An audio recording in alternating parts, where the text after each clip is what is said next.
तुमच्या घरात महिन्याला 500 रुपये असेच निघून जातात का? चहा, बाहेरचं खाणं, मोबाईल रिचार्ज, हेच 500 रुपये जर तुम्ही योग्य जागी लावले तर 10 ते 15 वर्षात लाखो बनू शकतात. कसं? आज मी तुम्हाला गृहिणी आणि विद्यार्थी दोघांसाठी उपयोगी अशा 3 ट्रिक्स सांगणार आहे. आपल्याला वाटतं श्रीमंत व्हायला खूप पैसा लागतो, पण खरं तर पैसा नाही, सवय लागते. आपण रोज 20 ते 30 रुपये वाचवू शकतो, पण आपण लिहूनच ठेवत नाही. म्हणून पहिली पायरी बचत दिसली पाहिजे. 3 छोटे डबे घ्या. डबा 1 रोजच्या खर्चासाठी. डबा 2 अचानक लागणाऱ्या खर्चासाठी इमर्जन्सी. डबा 3 गुंतवणुकीसाठी. विद्यार्थ्यांनो, तुम्ही रोज 30 रुपये वाचवले तरी महिन्याचे 900 होतात. गृहिणींनो, भाजीपाला घेताना 20 रुपये वाचवले तरी 600 होतात. डबा नंबर 3 मधले पैसे कधीच खर्च करायचे नाहीत. डबा 3 मधले पैसे आपण सीप मध्ये लावायचे.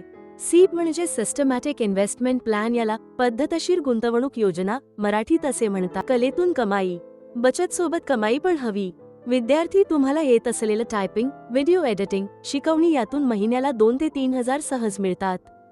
गृहिणी, तुमच्या हातचा स्वयंपाक, पापड, लोणचं, शिवणकाम याचा 30 सेकंदाचा व्हिडिओ बनवून इंस्टाग्राम व फेसबुकवर टाका. हळूहळू त्यातूनच ऑर्डर सुरू होते.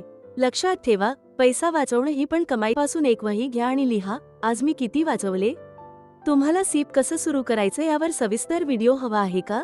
कमेंट मध्ये सीप लिहा. मी उद्याच तो व्हिडिओ बनवेन. व्हिडिओ उपयोगी वाटला तर तुमच्या एका मैत्रिणीला नक्की शेअर करा. जर तुम्हाला ही माहिती आवडली असेल तर प्लीज व्हिडिओला लाईक करा आणि चॅनलला सबस्क्राईब करायला विसरू नका. संपूर्ण व्हिडिओ बघितल्याबद्दल धन्यवाद.